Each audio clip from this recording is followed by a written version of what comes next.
can demonstrate that we have our own pediatric committee and that we're contributing and what is being done.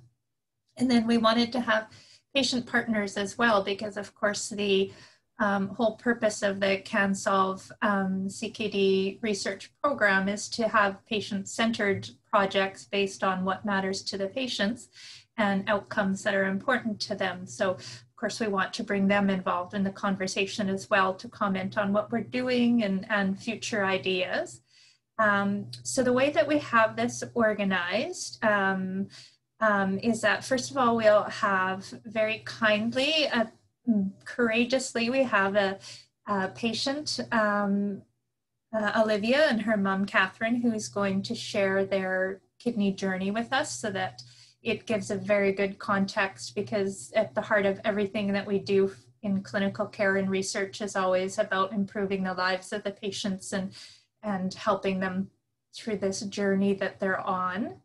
And then when we were thinking about the different collaborations the pediatric community has been involved in, we realized that it comes in different formats. There's some collaborations that the goals and objectives of what the adult kidney patients have are similar to the goals and objectives of the pediatric patients, and the way in which we get to those goals or measures are similar, in that we can almost use the same format with just a few adjustments for maybe we measure something different in pediatrics. So we've called those the collaborations. And we've got Dr. Alison Dart from the University of Manitoba, who's going to talk about a couple of the projects, one on CKD screening and some of the diabetes projects that have been used or involved within CanSolve.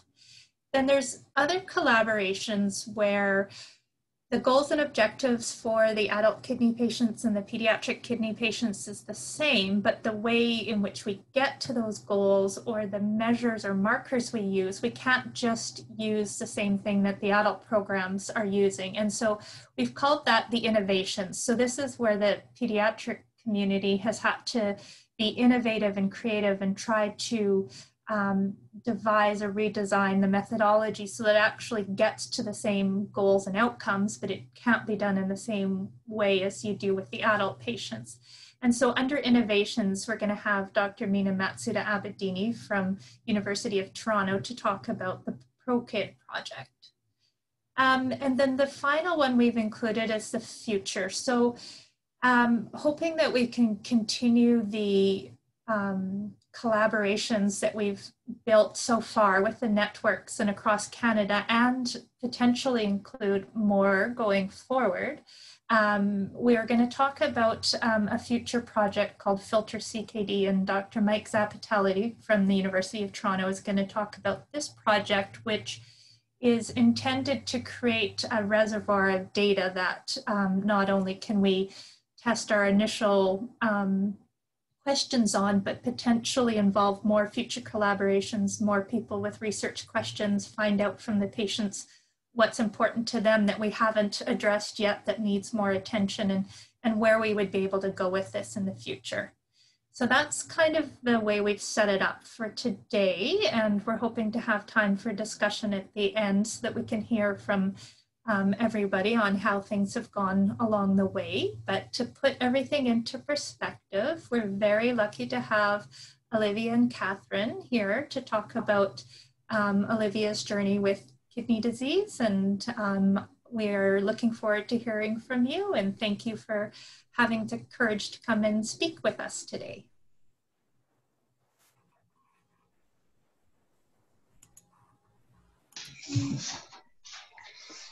Okay, I'm just trying to set this up here. Why can't I? Can't you wait?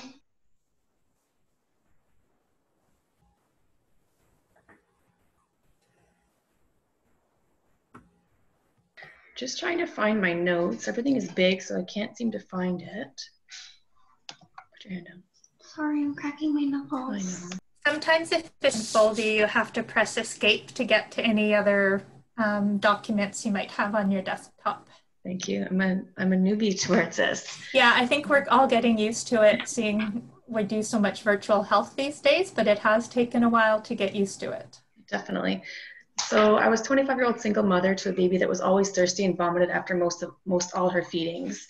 As Olivia walked bow-legged, hadn't gained weight since she turned a year old, and would fill up on water over food. After months and months of complaining to our GP, I brought her to a clinic and refused to leave until they referred us to a pediatrician. The next week, I went to see Dr. Blacklock, who sat me down and told me that she didn't want to scare me, but she felt that Olivia was in renal failure. That she had once seen a little girl who looked and presented much like Olivia when she was doing her residency out east. She rushed us to the hospital for blood work and x-rays. That night she called me at home and told me that Olivia's potassium was 2.1.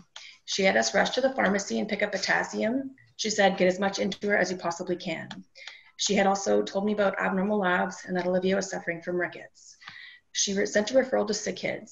We were there within a week and we spent a month there. During that time, Olivia was diagnosed with cystinosis. Cystinosis is a lysosomal storage disease that causes abnormal accumulation of the amino acid cysteine. The free cysteine accumulates in lysosomes, which eventually will lead to intercellular crystal formation throughout the body. Cystinosis can impact all the organs and tissues, but mainly affects the kidneys and the eyes. We left CKD that month with a G-tube, medications every 6 hours, and Olivia was put on a feeding pump at night to make up for the lack of nutrients she's missing due to her increased thirst.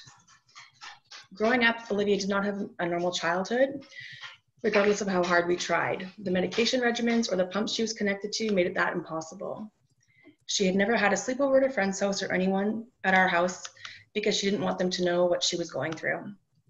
The more independent she became, the more difficult it is to get Olivia to do her meds. The further into her disease, the more medications and appointments were added to our lives. She doesn't have much control over her life, so she takes it back when it comes to her medications, often not doing them. You can imagine that just furthers her disease process. Here we are now, dealing with the disease for almost 13 years. We have had multiple tears, surgeries, and hospital admissions. Olivia is now nearing the end stage of renal failure. I went back to school and received my Bachelor of Nursing or Science in Nursing. Sorry, my dog's licking my hand. We are doing a workup for transplant, and Olivia is now off her feeding pump and on to peritoneal dialysis. Olivia has been on dialysis for just over a year now. During that time, she has had many ups and downs, 2 cases of peritonitis. During one case, we were flown by Orange to CKD. When the EMT came to pick us up, he called Olivia a unicorn because she's one of the only kids on PD in Northern Ontario. I had told him that she must be a glittery unicorn because she also has a rare genetic disease, cystinosis. The other case, we stayed here in Sudbury, but had very little support for her dialysis. She had a temperature, and had the temperature not gone away, they would have basically flown us back to CKD again.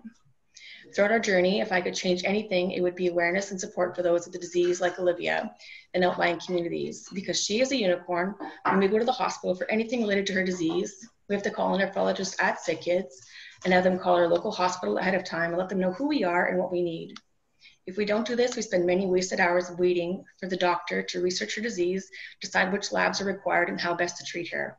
There's no support locally after hours for dialysis because she is a pediatric patient on peritoneal dialysis.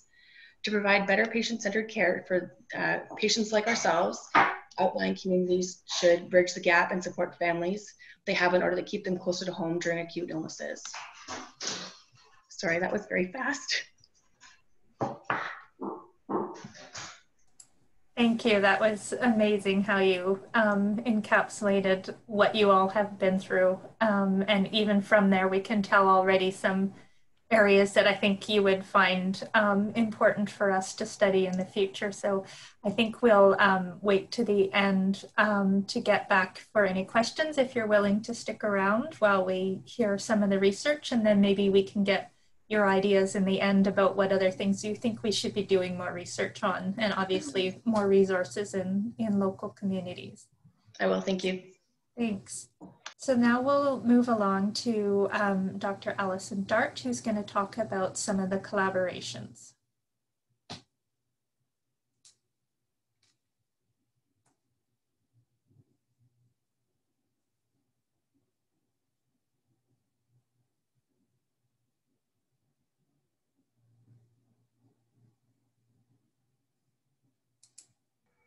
You're on mute, Allison.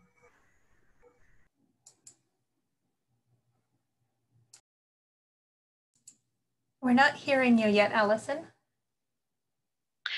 So sorry, I had my mute on. Thanks, You're Janice. good I now. just spent a moment saying thank you to Catherine and Olivia for sharing your story. And I learn something new every time I hear from a patient partner like you could be. And we hope to really engage with more patients within the pediatric projects of the committee as we move forward.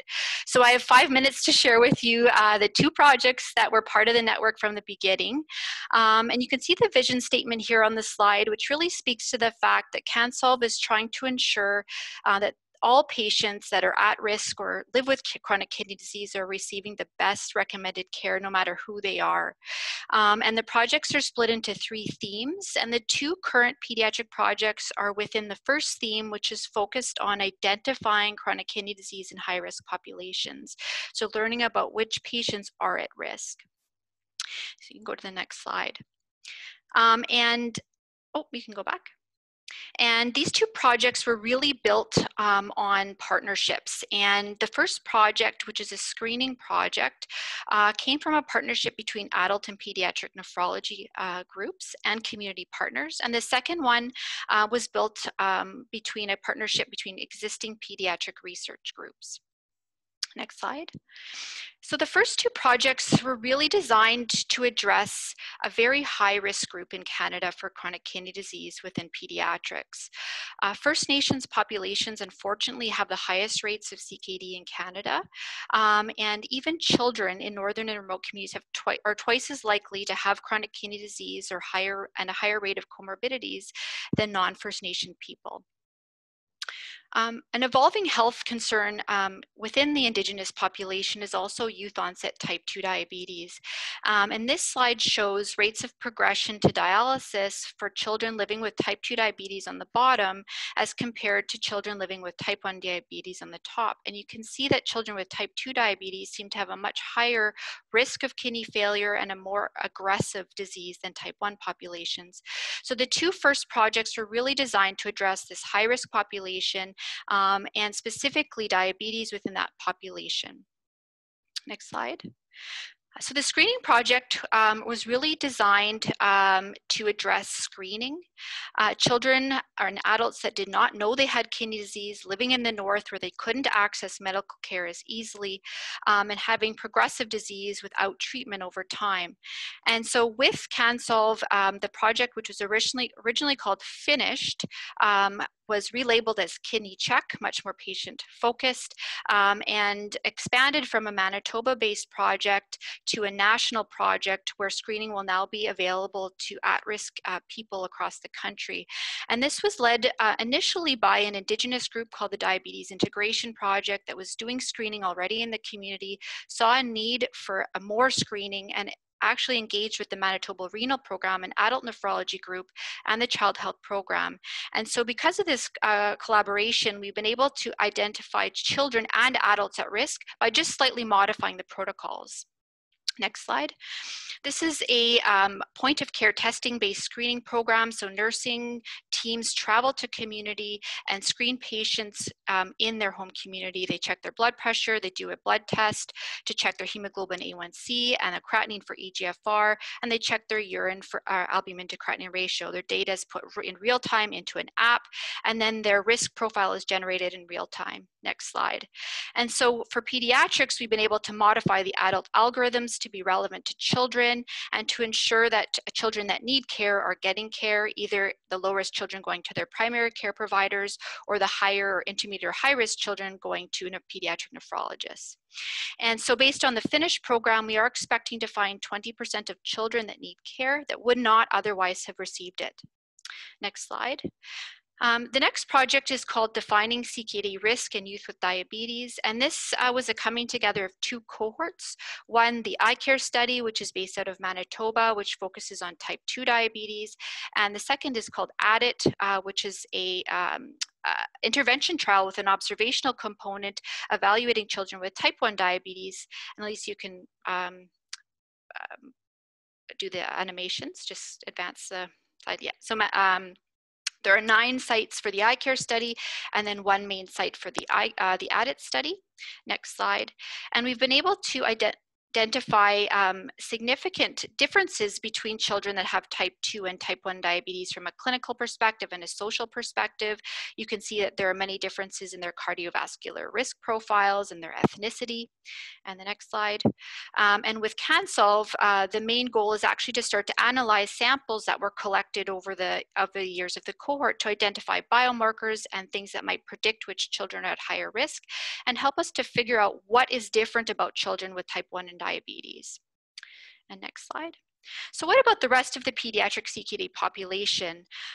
Most pediatric nephrologists do not care for Indigenous children or children with diabetes. So the pediatrics committees really was formed to make sure that we're identifying priorities that are relevant to the whole pediatric nephrology community. And so this committee, which is led by Dr. Michael Zapatelli and myself, took on an exercise to identify priorities from the community, which Dr. Mike will tell you about later, and led to this next project, which I'll let Dr. Meena Matsud-Abedini tell you about, which is called ProKid.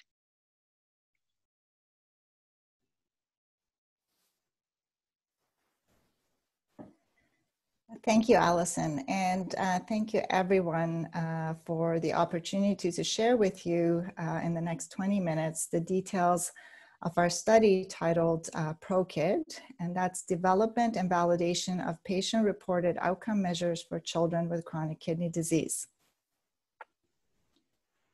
So the big study question we had is what are the most relevant symptoms for children and adolescents with CKD and end-stage kidney disease, and how can they most reliably be measured?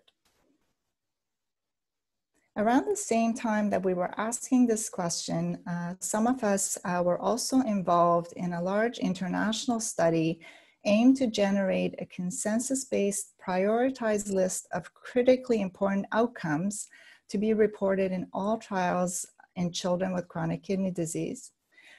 The study involved 2 rounds of online Delphi surveys, and participants were patients with chronic kidney disease ages 8 to 21 years, caregivers, and healthcare professionals, who were all asked to rate importance of certain CKD outcomes using a 9-point Likert scale, and anything scored between 7 and 9 indicated of critical importance. Next slide, please.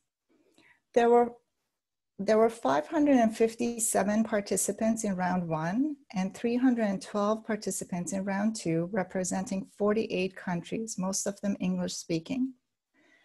The way to look at these graphs is that anything above a score of 7, so in the outer parts of the circles, were deemed critically important by the participants. The 2 gray lines represent the answers given by family members and healthcare providers, and the orange line represents the answer given by the patients themselves.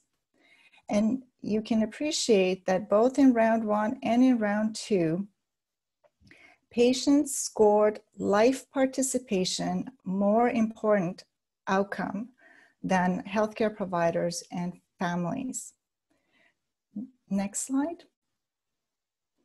So the big question is, how can we make sure we measure life participation when we are taking care of our patients? And that's where we hope a patient-reported outcome tool in CKD would help us measure patient perspectives of health and disease in a quantitative way that can then be incorporated into day-to-day clinical care and as well as clinical research. PROs, or patient-reported outcomes, can have many uses. One important one is improving patient-provider communications and help in the shared decision-making. Another use of a PRO would be in guiding clinical decision-making and important decisions such as timing of initiation of kidney replacement therapy. There are large randomized trials in adults that have shown no benefit to early initiation of dialysis based on GFR alone. Early defined as an estimated GFR between 10 to 14 milliliters per minute per 1.73 meters squared versus late being 5 to 7, and that symptoms should guide this decision. In a study carried out by some of you on this call, it was shown that there is significant practice variation regarding the exact timing of dialysis initiation among Canadian pediatric nephrologists. If we can go to the next slide, please. In this study, that was a cross-sectional online survey of pediatric nephrologists in Canada. 35 nephrologists completed the survey, and half of them agreed that GFR was important when deciding when to start dialysis. If I can draw your attention to panel A, you can see that 83% of practitioners typically start dialysis in asymptomatic patients at eGFRs anywhere from 10 to 19 milliliters per minute corrected for body surface area, which is actually considered early. It was considered early by the large randomized trial in adults. And in the second panel, panel B, you can see that similarly, 89% of the practitioners would have their patients going for a preemptive kidney transplant with eGFRs anywhere from 10 all the way to 25. Of course, many of us at every clinic visit ask patients about their symptoms, such as fatigue, weight loss, school attendance, nausea, and so forth. But at this time, we don't have a standardized way to actually measure the burden of these symptoms. And that's where we hope a PRO would help us. Next slide, please. In a recent review published by Dr. Leslie Rees, who works at Gosh in London, England, this review was titled, "Should we abandon GFR in the decision to initiate chronic dialysis?" And one of her concluding remarks was that in the coming years, innovation in symptoms assessment to enable balancing of the burden of symptoms attributable to CKD with the very real burden associated with dialysis therapy and health-related and patient-driven quality of life symptoms assessments are likely to become key components of the dialysis initiation decision-making process. Next slide, please. So when our group came together, we looked at existing validated PROs to see whether we can use any of them and validate it in our patient population, so in children with chronic kidney disease and end-stage kidney disease. There are three PROs out there that are being used. There are generic quality of life PROs, and these are things like pediatric quality of life inventory, short form health survey, and patient-reported outcome measure information systems. And these generic QOLs all assess domains that may be relevant across different diseases or different patient populations. But unfortunately, any one generic instrument lacks the specificity that's needed to robustly capture the pediatric patient's experience as they progress through different stages of CKD onto dialysis. So then we thought, okay, we can use a pediatric PRO. There is Pediatric Memorial Symptoms Assessment Scale, MSAS, and SSPD, Symptom Screening in Pediatrics. These tools have been developed and validated in the pediatric oncology population. Even though some of those symptoms may be relevant to our children with chronic kidney disease, we felt that some of the other symptoms may not apply to our patient population. And also there are symptoms that are specific to our nephrology patients that may not be included. So that didn't seem like the right tool to use. Then we went to kidney disease specific PROs. There is an adult tool called Edmonton Symptoms Assessment System Revised Renal, ESAS Renal, that has been validated by Dr. Sarah Davison, who is one of our co-investigators in our current study. But unfortunately, this tool has only been used in patients over the age of 18. Can I proceed to the next slide, please, briefly? So this is what the tool looks like, and it's currently being used in many adult dialysis units. As you can see, it's an easy bedside tool that can be scored.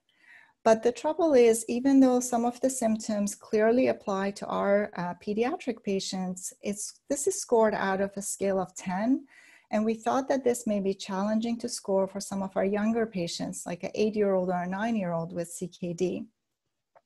So, and also we thought there would be additional symptoms that may be relevant to our pediatric patients that are not included in this scale. Can I briefly go to the previous slide, please? So after looking at all these existing PROs, we came to the conclusion that we actually need to develop our own PRO specific for children with chronic kidney disease and end-stage kidney disease, and then validate that tool. Can I go to the next slide? And this tool should capture a broad range of symptoms that includes physical elements like fatigue, headache, itching, nausea, poor appetite, and so forth, as well as psychological symptoms, feeling sad, scared, worried, problems with thinking. And then 2 of our co-investigators are palliative care specialists who have had a lot of experience with using these tools to assess symptom burden in on the oncology wards. And they felt that it was very important to capture 2 separate dimensions of each symptom. So not just the severity, meaning how badly or how frequently a patient has a particular symptom, but how affected are they by that particular symptom? The example I can give is that they said, you know, there are children who would score their pain 5 out of 10, but 5 out of 10 is severe enough that that child is not able to go to school, not able to hang out with their friends and carry on their activities. And another child may score their pain higher, 8 out of 10. But 8 out of 10, still they're able to go out with their friends and carry on with their activities. So those 2 dimensions are important to capture separately. And finally, we decided that a 5-point scale for each symptom dimension would be easier to assess by a child than a 10-point scale.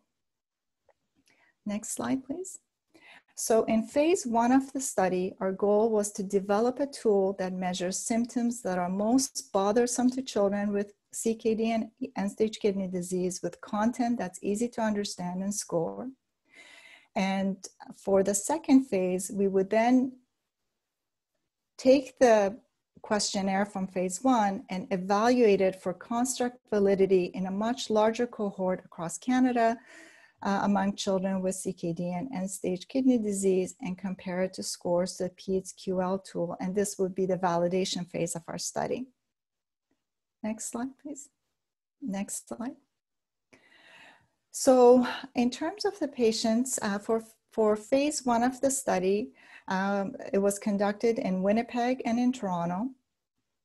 And the patient age group we chose was 8 to 18. And the reason for the age 8 cutoff is that we're using a technique called cognitive interviewing that needs the patient themselves. And because this is a patient-reported outcome, we wanted the child himself or herself to be able to participate in the interview without the parent and to be able to complete the questionnaire by themselves as well. And again, because of the cognitive interview component, we limited it to English-speaking patients with no intellectual disabilities. And we enrolled across all stages of CKD and included patients on dialysis as well. And separately, we also enrolled parents of children with CKD and end-stage kidney disease. Next slide, please. So all the interviews were conducted by Tasha Jawa. So we had one person who had the cognitive interview training, and she interviewed all the patient participants and the parent participants. And for the first part, open-ended questions were asked about how does living with kidney disease affect you? How do you feel about certain specific emotions, physical symptoms, and how does a specific symptom affect your day-to-day activities? Next slide, please. And in the second part, we had developed a questionnaire based on symptoms that would be expected as CKD progresses. And this, as you can see, there are 13 items or 13 symptoms that were asked. In panel A, we tried to assess severity, again, on a scale of 1 to 5. And in the second panel, the impact. So how bothersome is the symptom and how does it affect their day-to-day activities? And the idea was that as we went along, we would evaluate, we would look at the feedback received from the participants and then omit certain symptoms or add symptoms that were raised by as a result of the interviews. Oh, it looks like this slide, the components of the slide moved a little bit, so you can't really see, but so far, due to COVID, there were delays in obtaining REB approval, and we had to modify from in-person interviews to online interviews. But as you can, it may be a little bit hard to see, but so far we've had 6 patients in Winnipeg completed the interview, an additional 5 patients from Sick Kids, and 5 more are scheduled. And in terms of parent participants, so far there have been 9 from Winnipeg and 5 from Toronto. But as you can see, among the 11 patients who have participated so far, about evenly split between male and female. And as expected, most of them, the primary disease was congenital anomalies of kidney and urinary tract. And we've had 4 patients on dialysis, 1 hemodialysis and 3 PD, and a few patients from every stage of CKD 2 to 4. Next slide, please. So the most common physical symptom endorsed by participants was fatigue, followed by poor growth and nausea as the physical symptoms. The most common emotional symptom was feeling left out. And I have to say that feeling left out was brought up by the first 5 participants interviewed, and it was not something that we had included in our questionnaire. And after the first 5 interviews, we have subsequently added this as a symptom to our next version of the questionnaires. Additionally, feeling different from peers, wanting to do normal activities, and the most common cognitive symptom was inability to focus. Next slide, please. So these are the raw scores we have so far. And as you can see, in the first 5 were out of 65 because we had 13 items, each out of a score of 5. And then subsequently, we have added the symptom of feeling left out. So the highest score would be 70 for the subsequent 6 patients. And you can see that in all cases, the severity score has been higher than the impact score, except for patient ID 11, where this patient on dialysis has a higher total impact score compared to their severity score. So certainly seems very important to capture both dimensions of each symptom. Now, in talking with Tasha in the last cohort of interviews, there has been no new information, meaning that all the patients feel that we are capturing all the symptoms that are important to them. And when asked whether there's any symptom that can be omitted or deleted from the questionnaire, the answer has been no. So it looks like we have our finalized questionnaire with 14 items, 14 symptoms. And for the next phase of the study, next slide, we hope to move to validating this questionnaire. And for this phase, we are collaborating with many centers across Canada. In addition to the ones listed, we're hoping to collaborate with London, Ontario as well.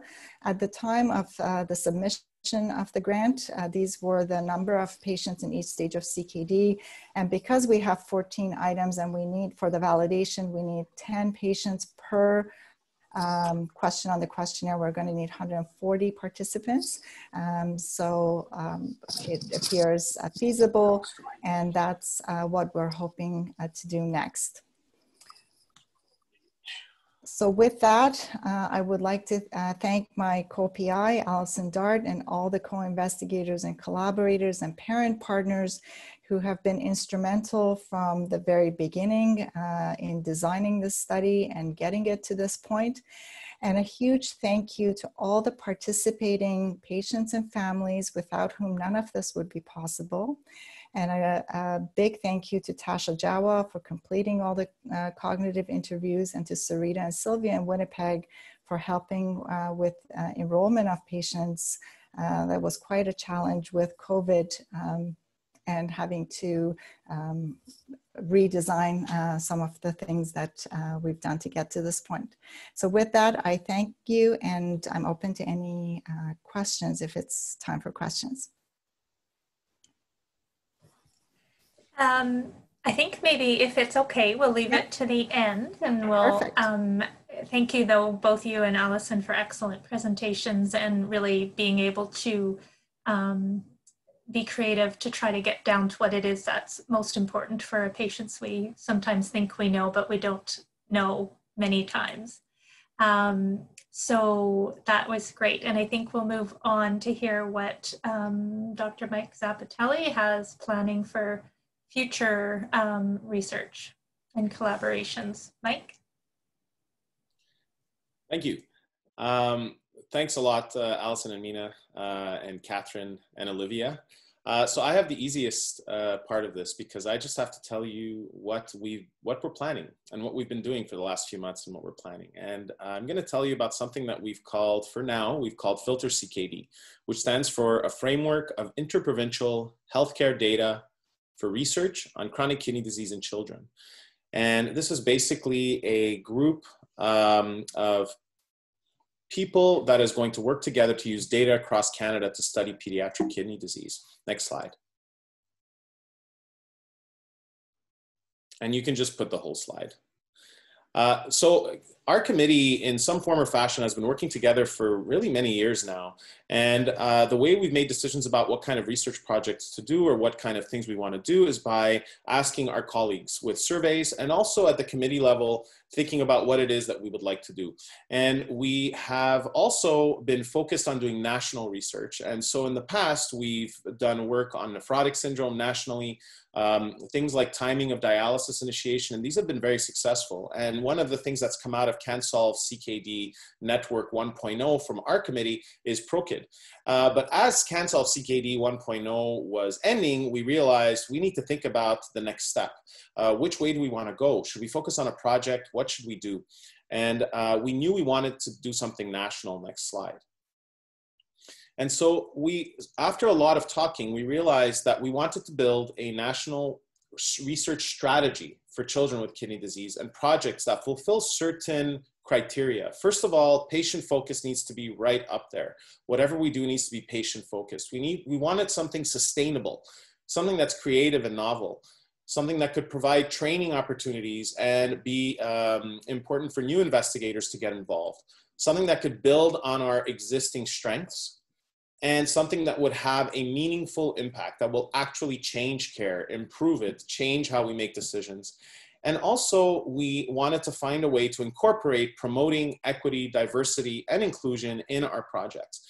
And so, you know, this path going in different directions, but towards the sun is maybe, you know, I think what we're thinking is that we want essentially to pave a path to build years of exciting, hopeful, and impactful research that matters to families and children with CKD. Next slide. So we meant to talk about this. So that terrible left part of the slide is actually something that Allison and I presented to our colleagues on the committee. And it consists of several projects that we had identified prior to this meeting. And we basically talked about each of these different potential projects or research avenues, ways forward. We did this by teleconference, and we went through each of these in detail. Next slide.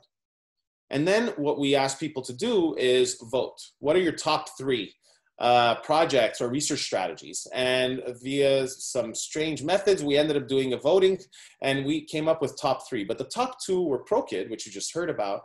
And then the one that is the least specific, but the most vague item, which was a national administrative database research strategy of some kind, was right up there. And I think that that really spoke to everybody's desire to do larger, bigger research in pediatric nephrology. So next slide. and yeah, that's good. Thanks.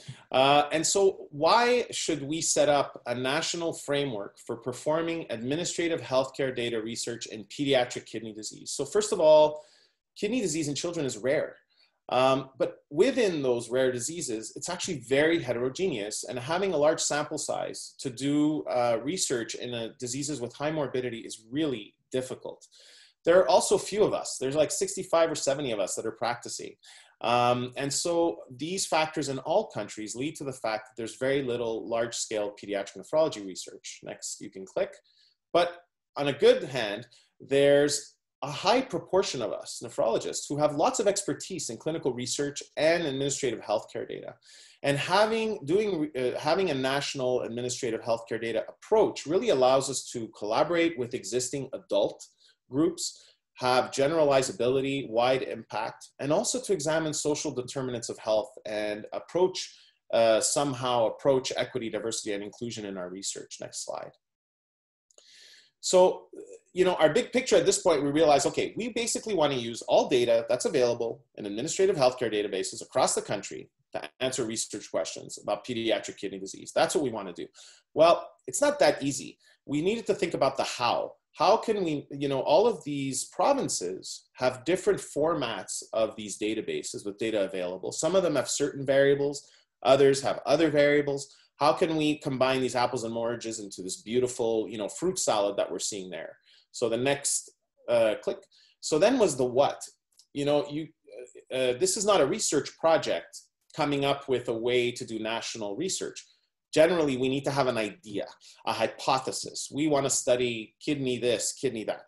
So we started thinking about what are the things that we should consider when we decide on our first few topics that we will use this framework for. Next. So these are the steps we've taken so far. So as you know, we've decided we want to do this. We've identified province leaders. So basically, these are people in different provinces that have administrative databases that are going to be the link to the administrative database holders. And we haven't finished identifying somebody in every province. We started thinking about topics. So AKI, mental health, we haven't solidified this yet. Next.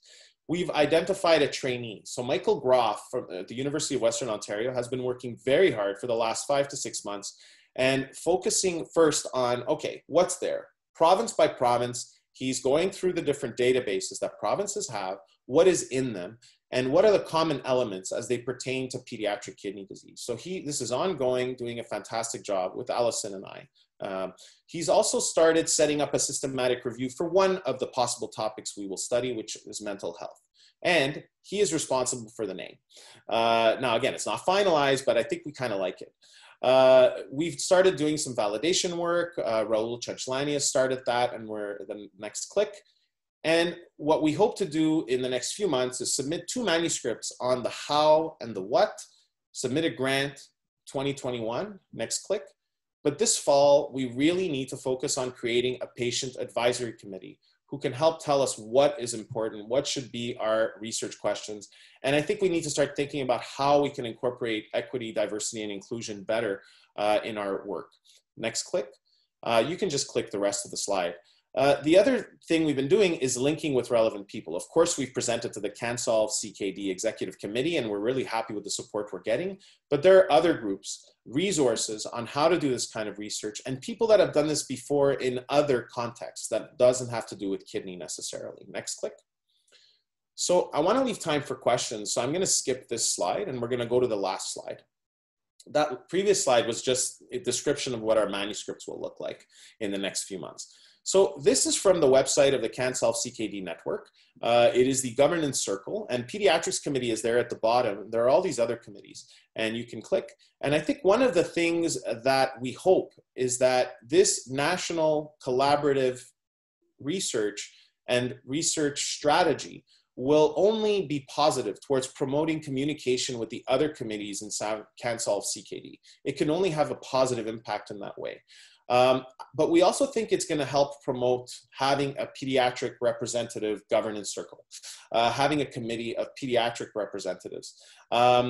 We also think that it will promote doing research in this very heterogeneous population, thanks to sample size alleviation. And collaborating with adults. Kidney disease doesn't end at age 18, it continues forever. And so hopefully this can help us to collaborate to look at kidney disease throughout the lifespan. And finally, to look at how are we caring for our patients, what's missing, and in what patients is this missing in. So I'm gonna end it there. And I'm looking forward to telling you all more about this in the future. And I'd like to thank Allison, who's co-leading all of this with me in particular, and everybody else. Thanks a lot. And Michael. Thanks, Michael. That was great, and really is, as you say, we're early in the project, and so this, if there's people listening that have had experience in this that want to give us pointers about what's worked or not, if there's other centers that are interested in collaborating, I think we're at the early stages, and definitely we're in the stage where we need to get more engagement, as you said, from patient partners to make sure we're choosing the right outcomes to study. So the chat box is open for questions, and I will go through the ones that are there so far and see if we can address those. So I'm going to guess this is for Michael. Is there an adult kidney database?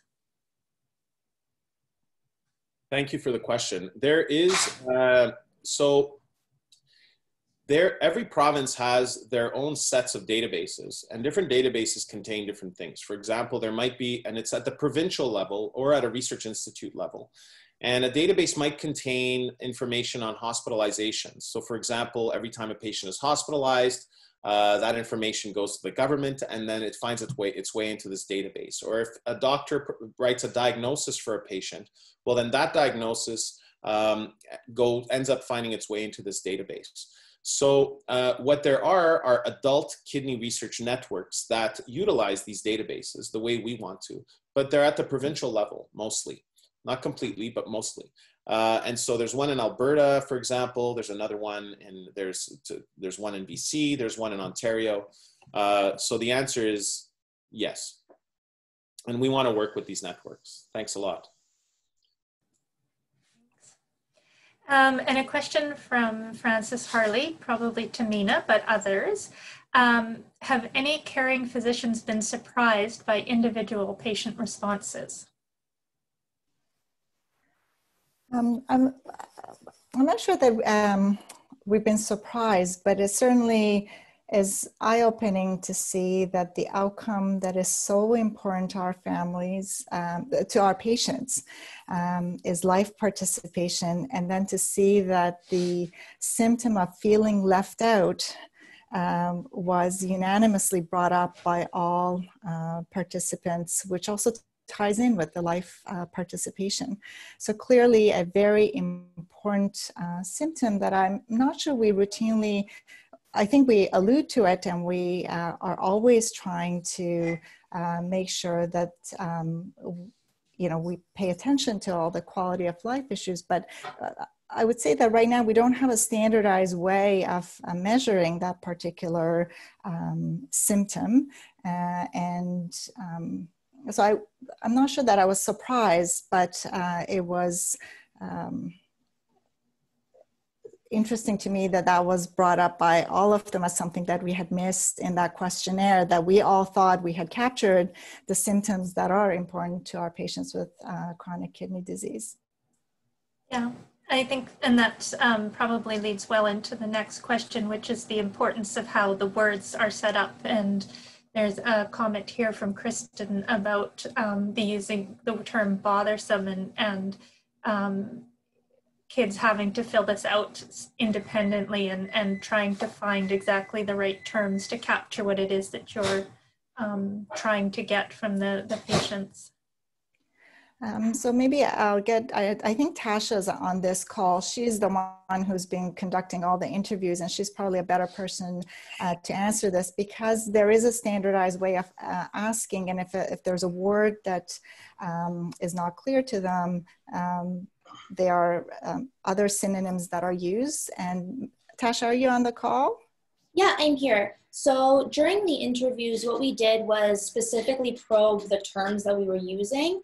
And so when we were using the term bothersome and whether things were bothering in children or were bothersome to families. We specifically probed whether that word choice was helpful and offered, started with an open-ended question and then started probing deeper to see whether they would prefer other words like bug or any other synonyms. And all of the participants that we interviewed to date have actually felt like the word bother was actually something that was meaningful to them. And so that's why we stuck with that term. But yeah, it's definitely a great point. And we actually went through the same exercise to determine the face validity for all of those terms and make sure that patients and families understood what we meant by each of those terms for every word that was used. Because as part of the interview, actually, patients, are asked to give examples of other things that are bothersome, so that you can make sure that they that we're all on the same page in terms of what we're trying to get at. And the terminology actually was suggested to us by our colleagues in palliative care who have done this kind of research in the pediatric oncology population. Thank you. And there's a question about whether or not children have been involved in the committee. So maybe each, Mike, Allison, and Mina could talk about how patients were involved in, if at all, in organizing committees for the research. So I'd like to suggest that maybe Allison can start with that, because it's on sort of the whole committee level. And then if me and Mina have anything to add, we can add something. Sure, thanks, Mike. So the place where we've had the most patient engagement is actually within the eye care study. We have a patient and family advisory group, which includes youth living with type 2 diabetes and their parents. And we've been able to work with a group of youth for many years. The group started in 2015. And so they have informed, which types of questions we should be asking within the project, how we should ask those questions. When we have a tool developed, we get their input on, whether it's an appropriate tool for them. They've helped us to interpret results. They've helped us to develop what we call KT tools, or the summary of the findings, and make infographics, add their art and so on to help share the findings from the study. So we've had a lot of engagement from children with diabetes. We've had less involvement with children more broadly in the chronic kidney disease population, and that's what we really want to work on, is how to get more patients living with kidney disease involved in this. We do realize that young people living with kidney disease have a lot on their plate already, and young parents looking after their children, trying to manage their own work life and so on, have a lot on their plate. So we have been respectful of that, but really want to make sure that the voices are in these projects from the beginning, that are helping to inform the questions we're asking, especially with Filter CKD, which is fairly new. So I'd love to hear some ideas as to how to engage patients and families without adding extra burden to what they're already dealing with. I'd love to add something to that.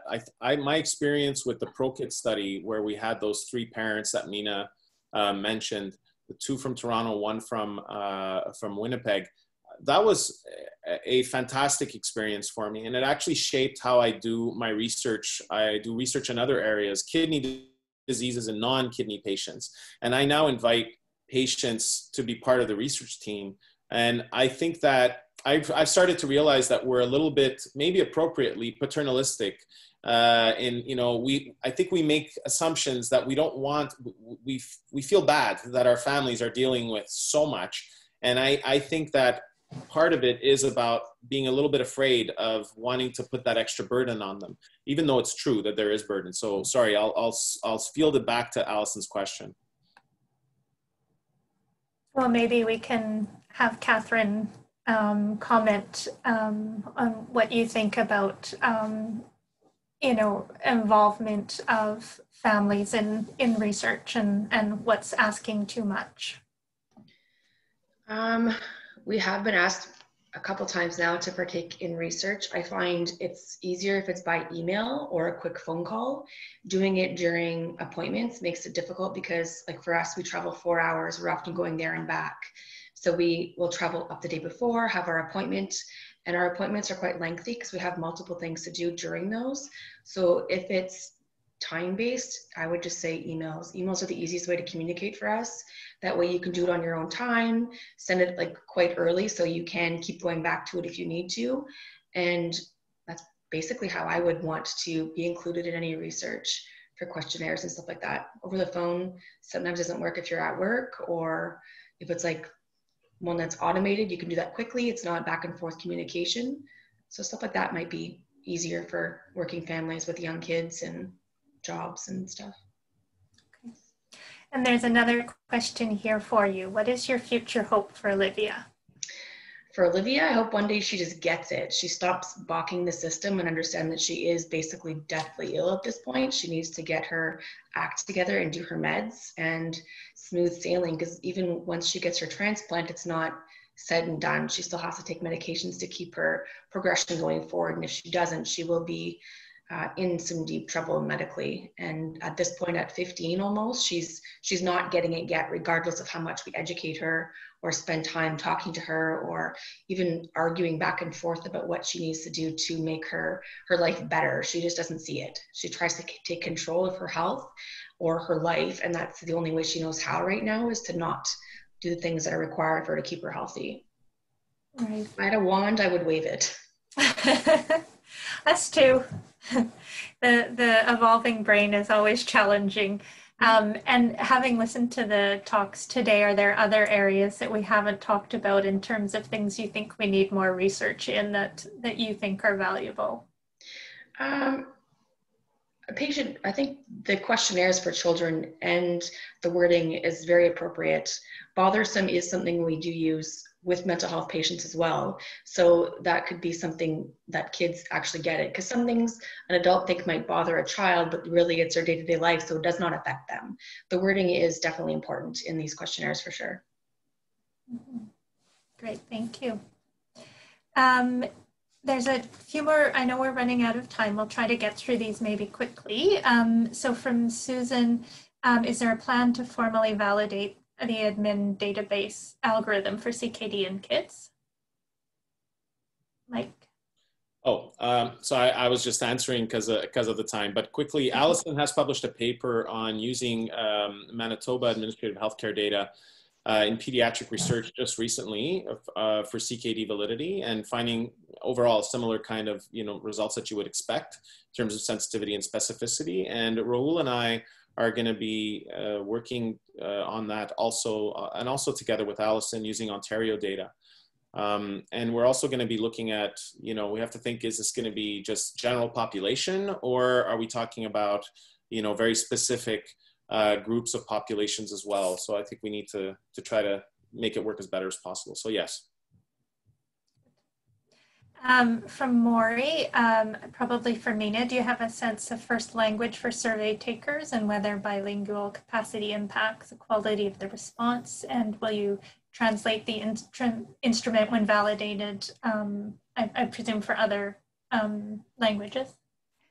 Absolutely. So the plan is, just because this is a new tool we're developing and validating, we thought that we should just do English. And then once it's validated, our hope is to translate it in French and among other languages. One of our fellows is Spanish speaking, and she is very interested in actually translating in Spanish. And hopefully once it's a validated tool, we can, have it in other languages and use it more widely. And then I think Emma has asked a question about online. It's a very good question, Emma, but because of COVID, we had to go from, the plan initially, we had budgeted for Tasha to travel to Winnipeg and do these interviews in person. But because of COVID, it all had to be done via online Zoom. And if anything, actually, it's been very helpful. Part of it, the helpfulness, is also Tasha's flexibility with scheduling, because it's allowed the participants to schedule the interview when it's convenient for them. And therefore, they have actually found it easier to schedule and complete the interviews that way. So if anything, there was actually one particular patient who has not been able to actually come to clinic for in-person visits. So I was very pleased when I heard that he, made the online appointment and completed the research interview. So I'd like to thank everybody for coming to listen to this seminar, and for our presenters today. It was excellent. Maybe I'll just ask Allison, if anybody listening has ideas, wants to join collaborations, who should they get in touch with? That's a very good question. I wonder if we could post contact information through Alicia, and she could forward names to us with, or maybe in the chat, could we post Alicia's contact information? There we go. There it is. Alicia Murdoch, thank you. All right, we've got that. Thank you, everybody. And we'll say goodbye for now, but hopefully we'll be seeing you on some future Zooms and collaborations. Bye-bye. Thank you, Janice. Thanks, Janice. A great moderator. And Thank Alicia, you so much, Janice. for organizing this. Catherine, thank you so much. Bye-bye, everybody. Bye. Everyone, thank you for coming. Thank you. Bye, everyone.